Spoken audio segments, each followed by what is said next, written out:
Friends, എല്ലാവർക്കും പുതിയൊരു ക്ലാസ്സിലേക്ക് സ്വാഗതം. നമ്മൾ കഴിഞ്ഞ 2-3 ലെക്ചറിൽ നമ്മൾ ഇലക്ട്രിക് ഫീൽഡ് എന്താണെന്നാണ് നമ്മൾ ഡിസ്കസ് ചെയ്തത്. ഇലക്ട്രിക് ഫീൽഡ് എന്താണ്, അതേപോലെ തന്നെ ഒരു ക്യൂ എന്ന് പറയുന്ന പോയിന്റ് ചാർജിൽ നിന്ന് r ഡിസ്റ്റൻസ് ദൂരെ ഒരു പോയിന്റിൽ ഉണ്ടാവുന്ന ഇലക്ട്രിക് ഫീൽഡ് എത്രയാണ്, അതേപോലെ തന്നെ ഒരു ചാർജ്ഡ് റിങ്ങിന്റെ ആക്സിസിൽ ഉണ്ടാവണ ആക്സിസിൽ ഏതെങ്കിലും ഒരു പോയിന്റിൽ ഉണ്ടാവുന്ന ഇലക്ട്രിക് ഫീൽഡ് എത്രയാണ്, ഇതൊക്കെയായിരുന്നു നമ്മൾ കഴിഞ്ഞ ക്ലാസ്സുകളിലായിട്ട് നമ്മൾ ഡിസ്കസ് ചെയ്തിരുന്നത്. ഇന്നത്തെ ക്ലാസ്സിൽ നമ്മൾ ഡിസ്കസ് ചെയ്യണത് ഇലക്ട്രിക് ഫീൽഡ് ലൈൻസിന്റെ പ്രോപ്പർട്ടീസ് എന്തൊക്കെയാണെന്നാണ് നമ്മൾ ഇന്നത്തെ ക്ലാസ്സിൽ നമ്മൾ ഡിസ്കസ് ചെയ്യണത്. മെയിനായിട്ട് 13 പ്രോപ്പർട്ടീസ് ആണ് മെയിനായിട്ടുള്ളത്. നമുക്ക് അത് വെച്ചിട്ട് കുറേ പ്രോബ്ലംസ് ചോദിക്കാം, അല്ലെങ്കിൽ ഇങ്ങനെ ആ 13 പ്രോപ്പർട്ടീസ് നമ്മളോട് ഇലക്ട്രിക് ഫീൽഡ് ലൈൻസിന്റെ പ്രോപ്പർട്ടീസ് നമ്മളോട് 5-6 മാർക്കിന് ഇങ്ങനെ എഴുതാനും നമ്മളോട് ചോദിക്കാറുണ്ട്. എങ്ങനെ വേണിച്ചാലും ചോദ്യങ്ങൾ വരാം. പ്രോബ്ലങ്ങളായിട്ടും എന്ത് ചെയ്യാറുണ്ട്, ആ പ്രോപ്പർട്ടീസിന് നമുക്ക് എന്ത് ചെയ്യാറുണ്ട്, പ്രോബ്ലങ്ങളായിട്ട് ക്വസ്റ്റ്യൻസ് വരാറുണ്ട്. സോ നമുക്ക് പ്രോപ്പർട്ടീസ് ഏതൊക്കെയാണെന്നുള്ളത് നോക്കാം. ഫസ്റ്റ് പ്രോപ്പർട്ടി എന്താണെന്ന് ചോദിച്ചു കഴിഞ്ഞാൽ, ഇലക്ട്രിക് ഫീൽഡ് ലൈൻസ് എപ്പോഴും പോസിറ്റീവ് ചാർജിൽ നിന്ന് ഒറിജിനേറ്റ് ചെയ്യും, ടെർമിനേറ്റ് ചെയ്യുക എപ്പോഴും നെഗറ്റീവ് ചാർജിൽ പോയിട്ടാണ് എന്ത് ചെയ്യുക, ടെർമിനേറ്റ് ചെയ്യുക. അതാണ് first point. Electric field lines originate from positive charge and terminate in negative charge. Positive ചാർജിൽ നിന്ന് എന്ത് ചെയ്യും, തുടങ്ങും, നെഗറ്റീവ് ചാർജിൽ പോയിട്ട് എന്ത് ചെയ്യാണ് ചെയ്യുക, ടെർമിനേറ്റ് ചെയ്യുക അല്ലെങ്കിൽ അവസാനിക്കുകയാണ് ചെയ്യുക. അതായത് ഞാൻ ഇലക്ട്രിക് ഫീൽഡിൽ നമ്മൾ ഫസ്റ്റ് ലെക്ചറിൽ തന്നെ നമ്മൾ പറഞ്ഞിരുന്നു, ഇലക്ട്രിക് ഫീൽഡിന്റെ ഫസ്റ്റ് ലെക്ചറിൽ തന്നെ പറഞ്ഞിരുന്നു. അതായത് പോസിറ്റീവ് പോയിന്റ് ചാർജിൽ നിന്ന് എപ്പോഴും ഇലക്ട്രിക് ഫീൽഡ് ലൈൻസ് ഔട്ട്വേർഡ് ആണ് ഉണ്ടാവുക അല്ലേ. എപ്പോഴും positive field lines electric field lines എപ്പോഴും പോസിറ്റീവ് ചാർജിൽ നിന്ന് ഔട്ട്വേർഡ് ആണ് ഉണ്ടാവുക. അതേസമയം നെഗറ്റീവ് ചാർജിൽ ഇലക്ട്രിക് ഫീൽഡ് ലൈൻസ് എല്ലാതും ഇൻവേർഡ് ആണ് ഉണ്ടാവുക അല്ലേ, ഇൻവേർഡ് ആണ് ഉണ്ടാവുക, ഉള്ളിലേക്കാണ് ഉണ്ടാവുക. സോ അതാണ് ഇവിടെ പറഞ്ഞിട്ടുള്ളത്. പോസിറ്റീവ് ചാർജിൽ നിന്ന് ഇവിടെ നമ്മൾ നോക്കിക്കഴിഞ്ഞാൽ എപ്പോഴും പോസിറ്റീവ് ചാർജിൽ നിന്നാണ് എന്ത് ചെയ്യണത്, ഫീൽഡ് ലൈൻസ് ഒറിജിനേറ്റ് ചെയ്യണത്. നെഗറ്റീവ് ചാർജിൽ പോയിട്ട് എന്ത് ചെയ്യാണ് ചെയ്യുക, അത് ടെർമിനേറ്റ് ചെയ്യാണ് ചെയ്യുക അല്ലെങ്കിൽ അവസാനിക്കുകയാണ് ചെയ്യുക. ഫീൽഡ് ലൈൻസ് എപ്പോഴും പോസിറ്റീവ് ചാർജിൽ നിന്ന് തുടങ്ങണു, പോസിറ്റീവ് ചാർജിൽ നിന്ന് തുടങ്ങിയിട്ട് നേരെ നെഗറ്റീവ് ചാർജിൽ പോയിട്ട് എന്ത് ചെയ്യാണ് ചെയ്യുക, അവസാനിക്കുകയാണ് ചെയ്യുക. കണ്ടോ, ഇവിടെ പോസിറ്റീവ് ചാർജിൽ നിന്ന് തുടങ്ങി അതേപോലെ തന്നെ നെഗറ്റീവ് ചാർജിൽ വന്നിട്ട് അവസാനിച്ചു, പോസിറ്റീവ് ചാർജിൽ നിന്ന് തുടങ്ങി അതേപോലെ തന്നെ നെഗറ്റീവ് ചാർജിൽ പോയിട്ട് അവസാനിച്ചു, പോസിറ്റീവ് ചാർജ് തുടങ്ങി അതേപോലെ തന്നെ നെഗറ്റീവ് ചാർജിൽ പോയിട്ട് എന്ത് ചെയ്യാണ് ചെയ്തത്, അവസാനിക്കുകയാണ് ചെയ്തത്. രണ്ട് ചാർജസ്, ഒന്ന് പോസിറ്റീവ് ചാർജ് ഒരു നെഗറ്റീവ് ചാർജ് നമ്മൾ അടുത്തടുത്ത് പ്ലേസ് ചെയ്ത് കഴിഞ്ഞാൽ ഫീൽഡ് ലൈൻസ് എപ്പോഴും പോസിറ്റീവ് ചാർജിൽ നിന്ന് തുടങ്ങും, നെഗറ്റീവ് ചാർജിൽ പോയിട്ട് എന്താണ് ചെയ്യുക, അവസാനിക്കുകയാണ് ചെയ്യുക. പോസിറ്റീവ് ചാർജിൽ നിന്ന് ഫീൽഡ് ലൈൻസ് എന്ത് ചെയ്യും, ഒറിജിനേറ്റ് ചെയ്യും, നെഗറ്റീവ് ചാർജിൽ പോയിട്ട് അവസാനിക്കും, ടെർമിനേറ്റ് ചെയ്യും. ഇതാണ് ഫസ്റ്റ് പ്രോപ്പർട്ടി എന്ന് പറയുന്നത്. സെക്കൻഡ് പ്രോപ്പർട്ടി എന്ന് പറയുന്നത് അവരൊരിക്കലും ക്ലോസ്ഡ് ലൂപ്പ് ഫോം ചെയ്യില്ല. Electric field lines never form closed loop. Electric field lines ഒരിക്കലും എന്ത് ഫോം ചെയ്യില്ല, ക്ലോസ്ഡ് ലൂപ്പ് ഫോം ചെയ്യില്ല. അതായത് ഇപ്പോൾ ഫോർ എക്സാമ്പിൾ നമ്മുടെ ഒരു പോസിറ്റീവ് ചാർജ് ഉണ്ട്, അതേപോലെ തന്നെ ഒരു നെഗറ്റീവ് ചാർജ് ഉണ്ട്. നമ്മൾ പറഞ്ഞു പോസിറ്റീവ് ചാർജ് എന്നാണ് എന്ത് ചെയ്യുക, ഫീൽഡ് ലൈൻസ് ഒറിജിനേറ്റ് ചെയ്യുക, നെഗറ്റീവ് ചാർജിൽ പോയിട്ട് എന്ത് ചെയ്യാണ് ചെയ്യുക, ടെർമിനേറ്റ് ചെയ്യാണ് ചെയ്യുക. പോസിറ്റീവ് ചാർജിൽ നിന്ന് ഒറിജിനേറ്റ് ചെയ്തു, നെഗറ്റീവ് ചാർജിൽ പോയിട്ട് ടെർമിനേറ്റ് ആയി അല്ലേ. പോസിറ്റീവ് ചാർജ് തുടങ്ങിയിട്ട് നെഗറ്റീവ് ചാർജ് പോയിട്ട് ടെർമിനേറ്റ് ആവും. ഒരിക്കലും നെഗറ്റീവ് ചാർജിൽ നിന്ന് തുടങ്ങിയിട്ട് ഇത് പോസിബിൾ ആണ്, നെഗറ്റീവ് ചാർജിൽ നിന്ന് തുടങ്ങിയിട്ട് പോസിറ്റീവ് ചാർജിൽ പോയിട്ട് ഒരിക്കലും എന്ത് ചെയ്യില്ല, അവിടെ പോയിട്ട് ഒരിക്കലും ടെർമിനേറ്റ് ആവില്ല. നെഗറ്റീവ് ചാർജിൽ നിന്ന് ഒറിജിനേറ്റ് ചെയ്തിട്ട് ഒരിക്കലും പോസിറ്റീവ് ചാർജിൽ പോയിട്ട് എന്ത് ചെയ്യില്ല, ടെർമിനേറ്റ് ആവില്ല. അങ്ങനെ ടെർമിനേറ്റ് ചെയ്തു വെച്ചാൽ ഇവിടെ ഒരു ക്ലോസ് ലൂപ്പ് ഫോം ചെയ്തിരുന്നു, പക്ഷെ ഇവിടെ എന്ത് ചെയ്യില്ല, അങ്ങനെ സംഭവിക്കില്ല. നെഗറ്റീവ് ചാർജിൽ നിന്ന് തുടങ്ങണില്ല ഒരിക്കലും, നെഗറ്റീവ് ചാർജിൽ തുടങ്ങിയിട്ട് പോസിറ്റീവ് ചാർജിൽ ഒരിക്കലും എന്ത് ചെയ്യില്ല, ഇലക്ട്രിക് ഫീൽഡ് ലൈൻസ് ടെർമിനേറ്റ് ചെയ്യില്ല. അത് കാരണമാണ് ഇലക്ട്രിക് ഫീൽഡ് ലൈൻസ് എന്ത് ഫോം ചെയ്യാത്തത്, ഒരു ക്ലോസ്ഡ് ലൂപ്പ് ഫോം ചെയ്യാത്തത്. അതേസമയം നമ്മൾ മാഗ്നറ്റിക് ഫീൽഡ് ലൈൻസിന്റെ കേസ് എടുത്തു കഴിഞ്ഞാൽ അത് നമുക്ക് വരുന്നുണ്ട് ക്ലാസ് 12th ഫിസിക്സിൽ തന്നെ 4ാമത്തെ ചാപ്റ്റർ മാഗ്നറ്റിക് ഫീൽഡ് ലൈൻസിനെ കുറിച്ചിട്ടാണ് അതിൽ നമ്മൾ ഡിസ്കസ് ചെയ്യണത്. ആ ചാപ്റ്ററിൽ നമ്മൾ മാഗ്നറ്റിനെ കുറിച്ചിട്ടാണ് പഠിക്കുക. സോ നമ്മളൊരു മാഗ്നറ്റ് എടുത്തു കഴിഞ്ഞാൽ മാഗ്നറ്റിന് 2 പോൾ ഉണ്ടാവും, നോർത്ത് പോളും സൗത്ത് പോളും.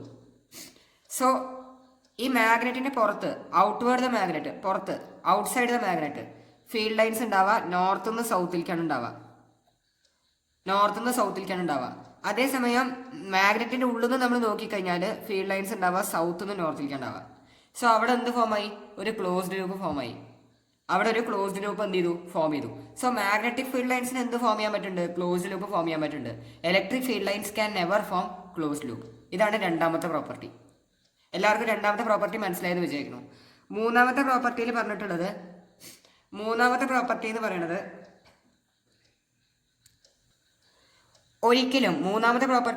ഒരിക്കലും ഇലക്ട്രിക് ഫീൽഡ് ലൈൻസ് സ്പേസിൽ പോയിട്ട് ടെർമിനേറ്റ് ചെയ്യില്ല. ഇതാണ് മൂന്നാമത്തെ പോയിന്റ്.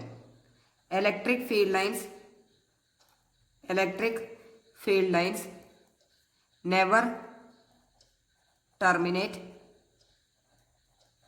ഇൻ സ്പേസ്, അല്ലെങ്കിൽ ഇൻഫിനിറ്റി, അല്ലേ? ഇൻഫിനിറ്റിയിൽ പോയിട്ട് ഒരിക്കലും ഫീൽഡ് ലൈൻസ് എന്ത് ചെയ്യില്ല? ടെർമിനേറ്റ് ചെയ്യില്ല. അതായത് ഇപ്പോൾ നമ്മൾ ഈ പോസിറ്റീവ് ചാർജ് എന്ന് നമ്മൾ പറഞ്ഞു. പോസിറ്റീവ് ചാർജിന്റെ കേസിൽ ഇലക്ട്രിക് ഫീൽഡ് ലൈൻസ് എപ്പോഴും ഔട്ട് സൈഡ് ആണ് എന്ത് ചെയ്യുക? ഫീൽഡ് ലൈൻസ് എപ്പോഴും പുറത്തേക്കാണ് എന്ത് ചെയ്യുക? മൂവ് ചെയ്യുക. അതൊരിക്കലും സ്പേസിൽ പോയിട്ട് എന്ത് ചെയ്യില്ല? സ്റ്റോപ്പ് ആവില്ല. അത് ഇൻഫിനിറ്റിയിൽ എന്ത് ചെയ്തിട്ടുണ്ടാവും? എക്സ്പാൻഡ് ആയിട്ട് വ്യാപിച്ചിട്ട് ആണ് എന്ത് ചെയ്യുക? ഫീൽഡ് ലൈൻസ് ഉണ്ടാവുക. ഒരിക്കലും എന്ത് ചെയ്യില്ല? ഒരു ഇൻഫിനിറ്റിയിൽ വെച്ചിട്ട് ഒരിക്കലും എന്ത് ചെയ്യില്ല? സ്റ്റോപ്പ് ആവില്ല. അതൊരു ഹൈപ്പോത്തറ്റിക്കലാണ്. അങ്ങനെയാണ് അത് ഉള്ളത്. ഇലക്ട്രിക് ഫീൽഡ് ലൈൻസ് ഒരിക്കലും എന്ത് ചെയ്യില്ല? സ്പേസിൽ പോയിട്ട് ടെർമിനേറ്റ് ചെയ്യില്ല. നമ്മൾ അങ്ങനെയാണ് അതിനെ വിശ്വസിക്കുന്നത്. ഹൈപ്പോത്തറ്റിക്കലി അങ്ങനെയാണ് നമ്മൾ ഇതാക്കുന്നത്. സോ അതാണ് electric field lines can never terminate in space. നാലാമത്തെ പോയിന്റ് എന്ന് പറയുന്നത് ഭയങ്കര ഇമ്പോർട്ടൻ്റ് ആണ്. Very important point. ഇത് നമ്മൾ പ്രോബ്ലങ്ങൾ ചെയ്യണ സമയത്തൊക്കെ നമ്മൾ ഇത് ഭയങ്കരമായിട്ട് അപ്ലൈ ചെയ്യും. നാലാമത്തെ പോയിന്റ് എന്താ ചോദിച്ചു കഴിഞ്ഞാൽ, number of field lines from or to a charge is directly proportional to magnitude of charges. അതായത് പോസിറ്റീവ് ചാർജ് ആണെങ്കിൽ എന്ത് ചെയ്യും? ഫീൽഡ് ലൈൻസ് എപ്പോഴും പോസിറ്റീവ് ചാർജിന്റെ പുറത്തേക്കാണ് ഉണ്ടാവുക, നെഗറ്റീവ് ചാർജിന്റെ ഉള്ളിലേക്കാണ് ഉണ്ടാവുക, അല്ലേ? എപ്പോഴും നെഗറ്റീവ് ചാർജ് ടെർമിനേറ്റ് ചെയ്യാണ് ചെയ്യുക. സോ ഈ ഫീൽഡ് ലൈൻസിന്റെ നമ്പർ എന്തിന് ഡയറക്റ്റ്ലി അപ്പോർഷൻ ആണ്? ആ ചാർജിന്റെ മാഗ്നിറ്റ്യൂഡിന് ഡയറക്റ്റ്ലി അപ്പോർഷൻ ആണ്.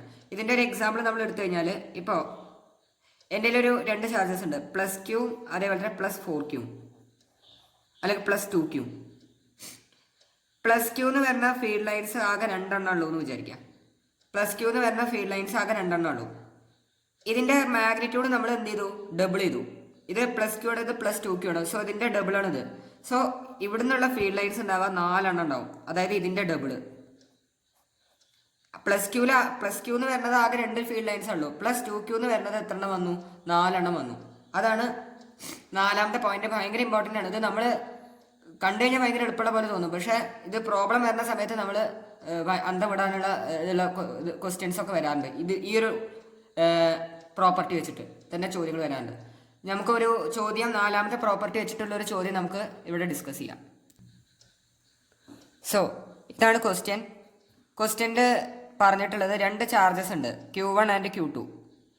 ഈ 2 ചാർജസിന്റെ സൈൻ എന്താന്നുള്ളത് ഇവിടെ മെൻഷൻഡ് അല്ല. പക്ഷെ ഇവിടെ നിന്നുള്ള ഫീൽഡ് ലൈൻസ് ഇവിടെ കാണിച്ചിട്ടുണ്ട്. നമ്മളോട് ചോദിച്ചിട്ടുള്ളത് Q1/Q2 എന്താണെന്നാണ് ചോദിച്ചിട്ടുള്ളത്. ഓപ്ഷന് തന്നിട്ടുണ്ട് 2, 1/2, -2, -1/2. സോ ഇവിടെ നമ്മൾ നോക്കിക്കഴിഞ്ഞാൽ Q1 എന്ന് മാഗ്നറ്റിക് ഫീൽഡ് ലൈൻസ് എന്ത് ചെയ്യാണ് ചെയ്യണത്? പുറത്തേക്ക് പോവാണ് ചെയ്യണത്, അല്ലേ? അവിടെ Q1 എന്നാണ് എന്ത് ചെയ്യണത്? മാഗ്നറ്റിക് ഫീൽഡ് ലൈൻസ് ഒറിജിനേറ്റ് ചെയ്യണത്. Q2 പോയിട്ട് അത് എന്ത് ചെയ്യാണ്? ഇലക്ട്രിക് ഫീൽഡ് ലൈൻസ് എന്ത് ചെയ്യാണ് ചെയ്യണത്? ടെർമിനേറ്റ് ചെയ്യാണ് ചെയ്യണത്. സോ ഇവിടുന്ന് ഒരു കാര്യം മനസ്സിലായി. Q1 എന്താവണം? Q1 പോസിറ്റീവ് ആവണം, Q2 നെഗറ്റീവ് ആവണം. എന്നാൽ മാത്രമല്ല ഇത് നടക്കുള്ളൂ. Q1 എന്ന ഫീൽഡ് ലൈൻസ് എന്ത് ചെയ്യണം? പുറത്തേക്ക് പോവാണ്. അപ്പോൾ Q1 എന്താവണം? പോസിറ്റീവ് ആവണം, Q2 നെഗറ്റീവ് ആവണം. ഫീൽഡ് ലൈൻസ് ടെർമിനേറ്റ് ചെയ്യാണ് Q2 വെച്ചിട്ട്. അത് കാരണം Q2 എന്താവണം? നെഗറ്റീവ് ആവണം. സോ ഈ കാര്യം കൺഫേംഡ് ആണ്. ഇനി ഇവിടെ നമ്മൾ നാലാമത്തെ പ്രോപ്പർട്ടി അപ്ലൈ ചെയ്ത് കഴിഞ്ഞാൽ നമ്മളോട് ചോദിച്ചിട്ടുള്ളത് Q1/Q2ന്റെ വാല്യൂ ആണ്, അല്ലേ? നാലാമത്തെ പ്രോപ്പർട്ടി എന്തായിരുന്നു? Number of field lines from or to a charge is directly proportional to magnitude of charge. So Q1 എന്തിന് ഡയറക്ട്ലി പ്രൊപ്പോർഷണൽ ആണ്? അതിന്നുള്ള ഫീൽഡ് ലൈൻസിന് ഡയറക്ട്ലി പ്രൊപ്പോർഷണൽ ആണ്. Q1 എന്നുള്ള ഫീൽഡ് ലൈൻസ് എത്രയാണ്? 8 ഫീൽഡ് ലൈൻസ് Q1 എന്ന് ഒറിജിനേറ്റ് ചെയ്യുന്നുണ്ട്. Q2ലേക്ക് പോയിട്ട് ടെർമിനേറ്റ് ചെയ്യണത് ആകെ 4 എണ്ണമാണ് എന്ത് ചെയ്യുള്ളൂ? ടെർമിനേറ്റ് ചെയ്യുള്ളൂ. So Q1/Q2 is equal to Q1 positive ആണ്. അത് കാരണം ഞാനിവിടെ +8 എന്ന് കൊടുത്തു. +8. ഈ Q1 എന്തിന് ഡയറക്ട്ലി പ്രൊപ്പോർഷണൽ ആണ്? നമ്പർ ഓഫ് ഫീൽഡ് ലൈൻസിന് ഡയറക്ട്ലി പ്രൊപ്പോർഷൻ ആണ്. സോ ഈ റേഷ്യോ എന്താവും സെയിം തന്നെയാണ് ഉണ്ടാവുക. അത് കാരണമാണ് ഞാനിവിടെ ഇവിടെ 8 കൊണ്ട് ഉദ്ദേശിച്ചിട്ട് ഇവിടെ Q2ൻ്റെ ചാർജ് Q1ൻ്റെ ചാർജ് 8 എന്നല്ല, അത് ഡയറക്ട്ലി പ്രൊപ്പോർഷൻ ആണ്. അവിടെ റേഷ്യോ എന്താവും സെയിം ഉണ്ടാവുക. ഇതെന്നുള്ള ഫീൽഡ് ലൈൻസ് 8 വരുന്നുണ്ട്. ഹോൾ ഡിവൈഡ് ബൈ Q2 എത്രയാണ്? Q2ലേക്ക് പോണത് ആകെ 4 പോകുള്ളൂ. സോ 4. ഇത് പക്ഷേ നെഗറ്റീവാണ് വരിക, കാരണം Q2 നെഗറ്റീവാണ്. സോ അത് എത്രയാണ് വരിക? -2 ആണ് വരിക. -2 ആണ് വരിക. സോ നമ്മുടെ ആൻസർ വരിക C ആണ്. ഇവിടെ നമ്മൾ സൈൻ ഇട്ടില്ലെങ്കിൽ അതും അവിടെ എന്താണ് പ്രോബ്ലം ആണ്. അപ്പോൾ നമുക്ക് ആൻസർ കിട്ടുക 2 ആണ്. 2 തെറ്റാണ്, -2 ആണ് ആൻസർ. കാരണം Q1 പോസിറ്റീവ് ആണ്, Q2 നെഗറ്റീവ് ആണ്. So answer option number C is correct. ഇത് എല്ലാവർക്കും ഈ പ്രോബ്ലം മനസ്സിലായെന്ന് വിചാരിക്കുന്നു. നമുക്ക് പ്രോപ്പർട്ടീസിലേക്ക് തന്നെ പോവാം. അടുത്ത 5ാമത്തെ property, the field lines is symmetric about the line joining two charges. അതായത് ഇവിടെ പറഞ്ഞിട്ടുള്ളത് നമ്മുടെ ഒരു പോസിറ്റീവ് ചാർജ് ഉണ്ട്, അതുപോലെ തന്നെ ഒരു നെഗറ്റീവ് ചാർജ് ഉണ്ടെന്ന് വിചാരിക്കുക. ഇതാണ് അവരെ ജോയിൻ ചെയ്യണ, അല്ലെങ്കിൽ ലൈൻ ജോയിനിങ് ദ 2 ചാർജസ്. 2 ചാർജസിനെയും ജോയിൻ ചെയ്യണ ലൈനാണിത്. ഇവിടെ ഫീൽഡ് ലൈൻസ് എപ്പോഴും ഞാൻ പറഞ്ഞു പോസിറ്റീവ് ചാർജിൽ നിന്ന് ഒറിജിനേറ്റ് ചെയ്യും, നെഗറ്റീവ് ചാർജിൽ പോയിട്ട് എന്ത് ചെയ്യും? ടെർമിനേറ്റ് ചെയ്യും. പോസിറ്റീവ് ചാർജിൽ നിന്ന് ഒറിജിനേറ്റ് ചെയ്യും, നെഗറ്റീവ് ചാർജിൽ പോയിട്ട് ടെർമിനേറ്റ് ചെയ്യും. ഈ എല്ലാ ഫീൽഡ് ലൈൻസും എന്തിന് എന്തിന് സിമെട്രിക് ആണ്? ലൈൻ ജോയിനിങ് ദ 2 ചാർജസിന് സിമെട്രിക് ആണ്. ലൈൻ ജോയിനിങ് ദ 2 ചാർജസിന് സിമെട്രിക് ആണ്. കണ്ടോ, ഈ ഫീൽഡ് ലൈൻസ് ഇതിന് സിമെട്രിക് ആണ്. ഇപ്പം ഇങ്ങനെ ഒന്ന് പറഞ്ഞു കഴിഞ്ഞാൽ താഴത്തേക്ക് ഉണ്ടാവും. അതും എന്താണ്? ഈ ലൈൻ ജോയിനിങ് ദ 2 ചാർജസിന് എന്താണ്? സിമെട്രിക് ആണ്. അതാണ് 5ാമത്തെ പ്രോപ്പർട്ടി എന്ന് പറയുന്നത്. ഫീൽഡ് ലൈൻസ് എപ്പോഴും എന്താണ്? ലൈൻ ജോയിനിങ് ദ 2 ചാർജസിന് സിമെട്രിക് ആണ്. 5ാമത്തെ പോയിന്റ്. 6ാമത്തെ പ്രോപ്പർട്ടി എന്താണ്? 6ാമത്തെ പോയിന്റ്, അതായത് ഇപ്പോൾ ഫീൽഡ് ലൈൻസ് ഇപ്പോൾ ഇങ്ങനെയാണെന്ന് വിചാരിക്കുക. 6ാമത്തെ പോയിന്റിൽ പറയണത് ഒരു ഫീൽഡ് ലൈൻ ഇങ്ങനെയാണ്, വേറൊരു ഫീൽഡ് ലൈൻ ഇങ്ങനെ ഉണ്ടെന്ന് വിചാരിക്കുക. അതേപോലെ വേറൊരു ഫീൽഡ് ലൈന് ഇങ്ങനെ 3 ഫീൽഡ് ലൈൻ ഇങ്ങനെ അടുത്തടുത്തുണ്ടെന്ന് വിചാരിക്കുക. അങ്ങനെയാണെങ്കിൽ ഫീൽഡ് ലൈൻസ് അടുത്തടുത്തുണ്ടെങ്കിൽ ഭയങ്കര ക്ലോസ് ആയിട്ടാണ് ഫീൽഡ് ലൈൻസ് ഉള്ള പോയിന്റിൽ അവിടെ ഇലക്ട്രിക് ഫീൽഡിൻ്റെ മാഗ്നിറ്റ്യൂഡ് എന്ന് പറയുന്നത് ഭയങ്കര കൂടുതലായിരിക്കും ഉണ്ടാവുക.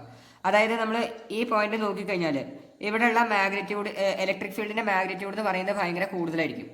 ഇവിടെ ഉണ്ടാവുക ഭയങ്കര കൂടുതലായിരിക്കും. പക്ഷെ നമ്മൾ ഈ പോയിന്റിൽ എടുത്തു കഴിഞ്ഞാൽ ഇവിടെ ഫീൽഡ് ലൈൻസ് എന്തല്ല, അടുത്തടുത്തല്ല ഉള്ളത്, ഭയങ്കര ദൂരെയാണ്. ഫീൽഡ് ലൈൻസ് തമ്മിൽ നല്ല ഡിസ്റ്റൻസ് ഉണ്ട്. അതേസമയം ഇവിടെ ഡിസ്റ്റൻസ് എന്താണ്? ഭയങ്കര കുറവാണ്. അത് കാരണം ഇവിടെ ഉണ്ടാവുന്ന ഇലക്ട്രിക് ഫീൽഡിൻ്റെ മാഗ്നിറ്റ്യൂഡ് എന്ന് പറയുന്നത് എന്തായിരിക്കും? കുറവായിരിക്കും ഉണ്ടാവുക. കൂടുതലായിരിക്കും ഉണ്ടാവുക. അതേസമയം ഇവിടെ എന്തായിരിക്കും ഉണ്ടാവുക? കുറവായിരിക്കും ഉണ്ടാവുക. സോ അതാണ് 6ാമത്തെ point. The density or relative closeness of field lines. The density or relative closeness of field lines gives magnitude of electric field. അതായത് ഇലക്ട്രിക് ഫീൽഡ് ലൈൻസ് അടുത്തടുത്താണെങ്കിൽ അവിടെ ഉണ്ടാവുന്ന മാഗ്നിറ്റ്യൂഡ് ഓഫ് ഇലക്ട്രിക് ഫീൽഡ് ഭയങ്കര അധികമായിരിക്കും. അതേസമയം ഇലക്ട്രിക് ഫീൽഡ് ലൈൻസ് ഭയങ്കര ദൂരെയാണെങ്കിൽ അവിടെ ഉണ്ടാവുന്ന electric field എന്ന് പറയുന്നത് എന്തായിരിക്കും? ഭയങ്കര കുറവായിരിക്കും ഉണ്ടാവുക. ഇതൊന്നും അധികം ന്യൂമറിക്കൽസ് ഇതൊന്നും ചോദ്യം വരാറില്ല. പക്ഷെ ഇത് നമ്മളിവിടെ പ്രോപ്പർട്ടീസ് എഴുതാൻ വേണ്ടിയിട്ട് ചോദിച്ചു കഴിഞ്ഞാലാണ് ഈ പോയിന്റുകളൊക്കെ ഭയങ്കര ഇമ്പോർട്ടൻ്റ് ആണ്. അപ്പോൾ ന്യൂമറിക്കൽസിൽ ഇതൊന്നും ചോദ്യങ്ങൾ വരാറില്ല. അടുത്ത പോയിന്റ് എന്ന് പറയുന്നത് 7ാമത്തെ പോയിന്റ് എന്താണെന്ന് ചോദിച്ചു കഴിഞ്ഞാൽ 7ാമത്തെ പോയിന്റിൽ പറയണത്, അതായത് ഇപ്പോൾ ഇതൊരു +Q ചാർജാണ്. ഇതിന്നുള്ള ഫീൽഡ് ലൈൻസ് എപ്പോഴും ഈ ചാർജിൻ്റെ സർഫസിന് പെർപെൻഡിക്കുലർ ആവും. ഈ ചാർജിൻ്റെ സർഫസിന് എന്തായിരിക്കും? പെർപെൻഡിക്കുലർ ആയിരിക്കും ഉണ്ടാവുക. അതായത് ഫീൽഡ് ലൈൻസ് ഇങ്ങനെയാണ് എന്ത് ചെയ്യുള്ളൂ? ഒറിജിനേറ്റ് ചെയ്യുള്ളൂ. അതേസമയം ഇങ്ങനെ എന്ത് ചെയ്യില്ല? ഒറിജിനേറ്റ് ചെയ്യില്ല. അതായത് ഇങ്ങനെ അല്ലെങ്കിൽ ഇങ്ങനെ ഒന്നും എന്ത് ചെയ്യില്ല? ഫീൽഡ് ലൈൻസ് ഒരിക്കലും ഒറിജിനേറ്റ് ചെയ്യില്ല. ഇത് തെറ്റാണ്. ഇതാണ് ശരി. ഇലക്ട്രിക് ഫീൽഡ് ലൈൻസ് എപ്പോഴും ചാർജിൻ്റെ സർഫസിന് പെർപെൻഡിക്കുലർ ആയിരിക്കും. ചാർജിൻ്റെ സർഫസിന് എന്തായിരിക്കും? പെർപെൻഡിക്കുലർ ആയിരിക്കും ഉണ്ടാവുക. ഇതാണ് 7ാമത്തെ point. The field lines from a charge അല്ലേ? The field lines from a charge is perpendicular to the surface of charge. The field lines from a charge is perpendicular to the surface of charge. ഇതാണ് 7ാമത്തെ point. 8ാമത്തെ പോയിന്റിൽ പറയണത് അതായത് ഇപ്പോൾ ഒരു electric field line ഇങ്ങനെ ഉണ്ടെന്ന് വിചാരിക്കുക. ഇങ്ങനെ ഒരു ഇലക്ട്രിക് ഫീൽഡ് ലൈൻ ഉണ്ട്. നമുക്ക് ഈ ഒരു പോയിന്റിൽ ഉണ്ടാവുന്ന ഇലക്ട്രിക് ഫീൽഡിന്റെ ഡയറക്ഷൻ കാണണമെന്ന് വിചാരിക്കുക. ഈ ഒരു പോയിന്റിൽ ഉണ്ടാവുന്ന ഇലക്ട്രിക് ഫീൽഡിന്റെ ഡയറക്ഷൻ അത് കാണാൻ വേണ്ടിയിട്ട് ഇവിടെ നമ്മളൊരു ടാൻജന്റ് വരിക. ടാൻജന്റ് എന്ന് പറഞ്ഞു കഴിഞ്ഞാൽ എന്താണ്? ഒരു സർക്കുലർ ആയിട്ടുള്ള ഒരു ഇതിൽ നമ്മൾ ഒരു പോയിന്റിൽ നമ്മൾ ഒരു ഇങ്ങനെയായിട്ട് നമ്മളൊരു ലൈൻ വരില്ലേ, ഇതിനെയാണ് നമ്മൾ എന്ത് വിളിക്കുക? ടാൻജന്റ് എന്ന് പറയാം. സോ ഈ ടാൻജന്റ് ഏത് ഡയറക്ഷനിലേക്കാണ് ഉള്ളത് അതായിരിക്കും എന്തുണ്ടാവുക? ആ പോയിന്റിൽ ഉണ്ടാവുന്ന ഇലക്ട്രിക് ഫീൽഡിന്റെ ഡയറക്ഷൻ. മനസ്സിലായി? അപ്പോൾ ഒരു ഇലക്ട്രിക് ഫീൽഡ് ലൈനിൽ നമ്മളിപ്പോൾ ഒരു പോയിന്റിൽ ഉണ്ടാവണം, ഇപ്പോൾ ഈ ഒരു പോയിന്റിൽ ഉണ്ടാവുന്ന ഇലക്ട്രിക് ഫീൽഡിന്റെ ഡയറക്ഷൻ അതുണ്ടാവുക ഇവിടുന്ന് നമ്മളൊരു ടാൻജന്റ് വരിക ഇങ്ങനെ. അതായിരിക്കും എന്തുണ്ടാവുക? ആ പോയിന്റിൽ ഉണ്ടാവുന്ന നെറ്റ് ഇലക്ട്രിക് ഫീൽഡിന്റെ ഡയറക്ഷൻ ഉണ്ടാവുക. സോ അതാണ് the tangent drawn on any one point of field lines gives direction of net electric field at that point. The tangent drawn on any one point of field line gives direction of net electric field at that point. 9ാമത്തെ പ്രോപ്പർട്ടിയിൽ പറഞ്ഞിട്ടുള്ളത് രണ്ട് electric field lines ഒരിക്കലും intersect ചെയ്യാൻ വേണ്ടിയിട്ട് സാധിക്കില്ല. രണ്ട് electric field lines ഒരിക്കലും എന്ത് ചെയ്യില്ല? Never intersect each other. രണ്ട് ഫീൽഡ് ലൈൻസിന് ഒരിക്കലും ഇന്റർസെക്ട് ചെയ്യാൻ വേണ്ടിയിട്ട് സാധിക്കില്ല. അങ്ങനെ ഇന്റർസെക്ട് ചെയ്ത് കഴിഞ്ഞാൽ ആ പോയിന്റ് ഓഫ് ഇന്റർസെക്ഷനിൽ ഓരോ ഇലക്ട്രിക് ഫീൽഡ് ലൈൻസും കാരണം ഉണ്ടാവുന്ന ഇലക്ട്രിക് ഫീൽഡിന്റെ ഡയറക്ഷൻ നമ്മൾ 8ാമത്തെ പ്രോപ്പർട്ടിയിൽ കണ്ടതാണ്. ഒരു പോയിന്റിൽ നമ്മൾ ടാൻജന്റ് വന്നു കഴിഞ്ഞാൽ ആ ഇലക്ട്രിക് ഫീൽഡിന്റെ ഇതായിട്ട് നമ്മളൊരു ടാൻജന്റ് വന്നു കഴിഞ്ഞാൽ അതായിരിക്കും ആ പോയിന്റിൽ ഉണ്ടാവുന്ന നെറ്റ് ഇലക്ട്രിക് ഫീൽഡിന്റെ ഡയറക്ഷൻ. സോ അവിടെ രണ്ട് direction of electric field form ആവും. ആ പോയിന്റ് ഓഫ് ഇന്റർസെക്ഷനിൽ രണ്ട് ഇലക്ട്രിക് ഫീൽഡിന്റെ ഡയറക്ഷൻ ഫോം ആവും, വിച്ച് ഈസ് ഇമ്പോസിബിൾ. ഒരേ ഒരു പോയിന്റിൽ രണ്ട് ഇലക്ട്രിക് ഫീൽഡിന്റെ ഡയറക്ഷൻ ഒരിക്കലും എന്തല്ല? പോസിബിൾ അല്ല. അതെന്താന്നുള്ളത് ഞാൻ ഒന്നുകൂടി പറയാം. Two field lines can never intersect each other.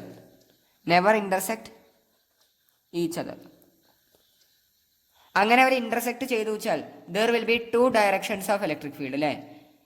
ഇത് ക്വസ്റ്റ്യൻസിൽ വരാറുണ്ട് ഇങ്ങനെ ചോദ്യമായിട്ട്. അതായത് two electric field lines can never intersect each other, why എന്ന് ചോദിച്ചു കഴിഞ്ഞാൽ അതിൻ്റെ റീസൺ എന്ന് പറയുന്നത് എന്താണ്? There will be two directions of electric field which is impossible. അതായത് ഇപ്പോൾ ഫോർ എക്സാമ്പിൾ ഒരു +2 ചാർജ് അതിന്ന് ഇപ്പോൾ ഒരു ഫീൽഡ് ലൈൻ ഇങ്ങനെ വന്നു എന്ന് വിചാരിക്കുക. അതേപോലെ തന്നെ വേറൊരു +2 ചാർജ് ഇവിടെ ഉണ്ട്, അതിന്ന് ഇങ്ങനെ ഒരു ഫീൽഡ് ലൈൻ വന്നു വിചാരിക്കുക. ഇത് രണ്ടും തമ്മിൽ ഇന്റർസെക്ട് ചെയ്തു എന്ന് വിചാരിക്കുക. ശരിക്കും എന്ത് ചെയ്യില്ല? ഇന്റർസെക്ട് ചെയ്യില്ല. അങ്ങനെ ഇന്റർസെക്ട് ചെയ്യാതിരിക്കാൻ എന്താ കാരണം എന്നാണ് നമ്മൾ നോക്കുന്നത്. ഇന്റർസെക്ട് ചെയ്തപ്പോൾ അവിടെ ഒരു പോയിന്റ് ഫോം ആയില്ലേ? ഈ ഒരു പോയിന്റിൽ ഫസ്റ്റ് +2 ചാർജ് കാരണം ഉണ്ടാവുന്ന ഇലക്ട്രിക് ഫീൽഡിന്റെ ഡയറക്ഷൻ ഉണ്ടാവുക അല്ലെ? ഇവിടെ ആയിട്ട് നമ്മളൊരു ടാൻജന്റ് വരഞ്ഞു, അതാണ് ഇലക്ട്രിക് ഫീൽഡിന്റെ ഡയറക്ഷൻ ഉണ്ടാവുക. ഇനി രണ്ടാമത്തെ +2 ചാർജ് കാരണം ഉണ്ടാവുന്ന ഇലക്ട്രിക് ഫീൽഡ് ഈ ഡയറക്ഷനിൽ ഉണ്ടാവുക അല്ലേ? ഈ ഡയറക്ഷൻ ഉണ്ടാവുക. സോ ഒരേ പോയിന്റിൽ രണ്ട് different directions of electric field which is impossible. അങ്ങനെ ഒരിക്കലും എന്ത് ചെയ്യില്ല? രണ്ട് ഡയറക്ഷൻ ഉണ്ടാവില്ല അല്ലെ? ഒരു പോയിന്റിൽ തന്നെ രണ്ട് different directions of electric field ഒരിക്കലും ഫോം ആവില്ല. വേറെ എക്സാമ്പിൾ നോക്കാം. ഇപ്പോൾ ഏതെങ്കിലും ഒരു ചാർജിന്റെ ഫീൽഡ് ലൈൻ ഇങ്ങനെയാണെന്ന് വിചാരിക്കുക. അതേപോലെ തന്നെ വേറെ ഏതൊരു ചാർജിന്റെ ഇലക്ട്രിക് ഫീൽഡ് ലൈൻ ഇങ്ങനെയാണെന്ന് വിചാരിക്കുക. അപ്പോൾ ഇവിടെ പോയിന്റ് ഓഫ് ഇന്റർസെക്ഷനിൽ ഫസ്റ്റ് ചാർജിന്റെ വെച്ചിട്ട് നമ്മൾ നോക്കുകയാണെങ്കിൽ അവിടെ ഫീൽഡ് ലൈനിന്റെ ഇലക്ട്രിക് ഫീൽഡിന്റെ ഡയറക്ഷൻ ഉണ്ടാവും. ഇതിന് ടാൻജന്റ് വന്നു കഴിഞ്ഞാൽ ഇങ്ങനെയാണ് ഉണ്ടാവുക അല്ലേ, according to the first charge. അതേസമയം സെക്കൻഡ് ചാർജിന്റെ ഇലക്ട്രിക് ഫീൽഡ് ലൈനെ നമ്മൾ അപേക്ഷിച്ച് നോക്കുമ്പോൾ ഇത് ഫസ്റ്റ് ചാർജിന്റെയാണ്. സെക്കൻഡ് ചാർജിന്റെ വെച്ച് നോക്കുമ്പോൾ ഇവിടെ നമ്മൾ ടാൻജന്റ് വന്നു കഴിഞ്ഞാൽ ഇതാണ് സെക്കൻഡ് ചാർജിനെ അപേക്ഷിച്ചുണ്ടാവുന്ന ഇലക്ട്രിക് ഫീൽഡിന്റെ ഡയറക്ഷൻ. സോ രണ്ടും ഡിഫറെന്റ് ഡയറക്ഷൻ ആണ്. അങ്ങനെ ഒരിക്കലും എന്ത് ചെയ്യില്ല, different direction of electric field form ആവില്ല അല്ലേ. ഒരേ ഒരു പോയിന്റിൽ ഒരേ ഒരു ഡയറക്ഷൻ ഓഫ് നെറ്റ് ഇലക്ട്രിക് ഫീൽഡാണ് ഉണ്ടാവുള്ളൂ. ഒരിക്കലും രണ്ട് ഡിഫറെന്റ് ഡയറക്ഷൻ ഉണ്ടാവില്ല. അത് കാരണമാണ് two field lines can never intersect each other.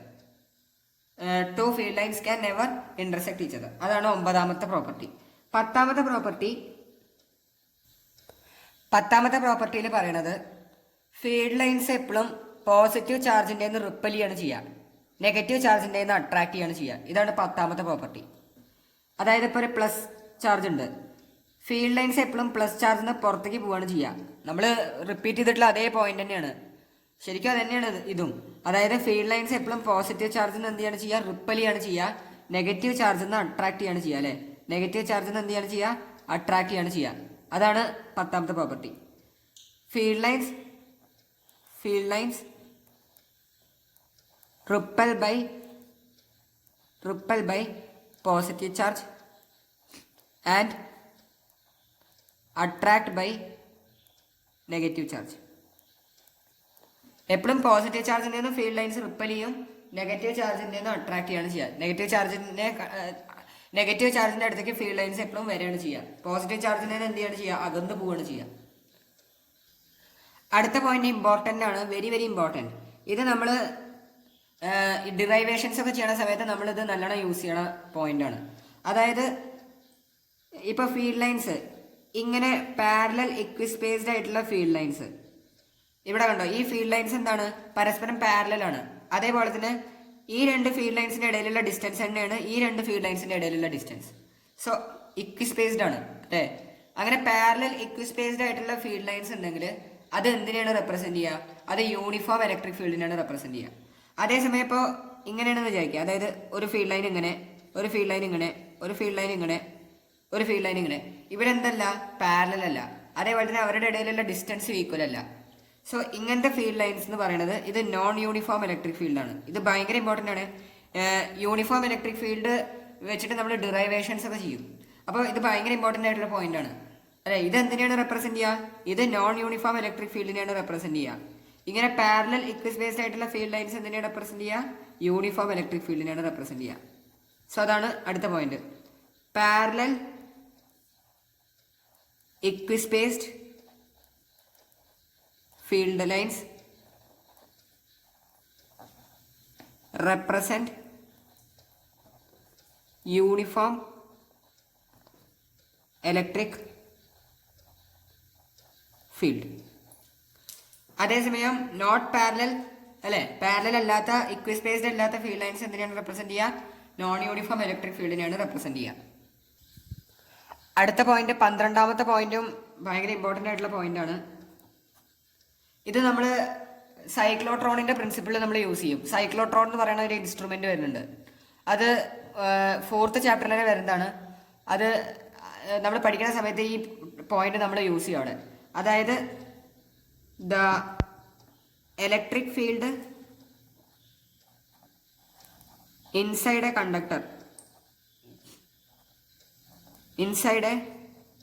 Conductor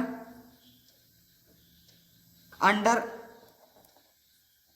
electrostatic conditions